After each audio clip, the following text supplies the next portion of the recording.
അങ്ങേയറ്റം സാമ്പത്തിക പരാധീനതയിൽ നട്ടം തിരിയുന്ന പാകിസ്ഥാനിൽ നിന്നൊരു സന്തോഷ വാർത്ത. പാകിസ്ഥാൻ പ്രതീക്ഷകൾ നൽകി വൻ സ്വർണ്ണ നിക്ഷേപത്തിന്റെ കണ്ടെത്തൽ.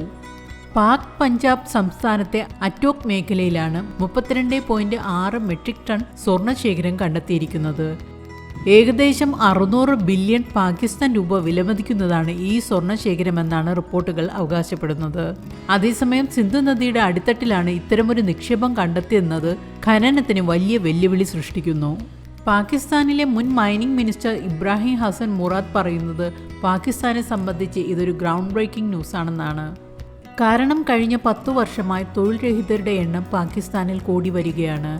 അങ്ങേയറ്റ ആരോഗ്യ മേഖലയിലായാലും വിദ്യാഭ്യാസ മേഖലയിലായാലും ഇവിടെ ചിലവഴിക്കാൻ പണമില്ല.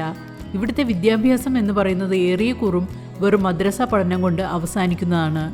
എന്നാൽ ഓരോ വർഷവും 5 മില്യൺ എന്ന തോതിലാണ് ഇവിടുത്തെ ജനസംഖ്യാ വർധനവ് ഉണ്ടായിക്കൊണ്ടിരിക്കുന്നത്. അതിനനുസരിച്ച് ദാരിദ്ര്യവും ഏറി വരുന്നു. ജനസംഖ്യയിലൊഴിച്ച് മറ്റൊന്നിലും പാകിസ്ഥാൻ യാതൊരു വളർച്ചയും കാണിക്കുന്നതുമില്ല. ഇതാണ് ഇവിടുത്തെ പ്രശ്നവും. വിദ്യാഭ്യാസത്തിൽ മുന്നേറാത്തതുകൊണ്ട് സാങ്കേതിക വളർച്ചയും ഉണ്ടാകുന്നില്ല. രാഷ്ട്രീയ അസ്ഥിരതയും രാജ്യത്തിന്റെ വളർച്ചയ്ക്ക് വിഘാതമാകുന്നു.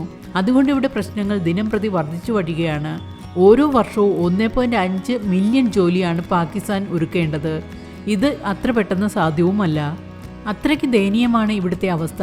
അങ്ങനെ വിദേശ രാജ്യങ്ങളിൽ നിന്ന് ലോണെടുത്ത് തട്ടിയും മുട്ടിയും മുന്നോട്ട് നീങ്ങിക്കൊണ്ടിരിക്കുന്ന പാകിസ്ഥാനെ സംബന്ധിച്ച് ഇതൊരു സന്തോഷകരമായ വാർത്തയാണ്. ഇപ്പോൾ ഉണ്ടായിക്കൊണ്ടിരിക്കുന്ന മറ്റൊരു ബുദ്ധിമുട്ട്, നദിയിൽ വലിയ തോതിൽ സ്വർണ്ണമുണ്ടെന്ന വാർത്തകൾ പരന്നതോടെ പ്രദേശവാസികൾ നദീതടത്തിൽ സ്വർണം തേടിയിറങ്ങുന്നത് വ്യാപകമാവുകയാണ്.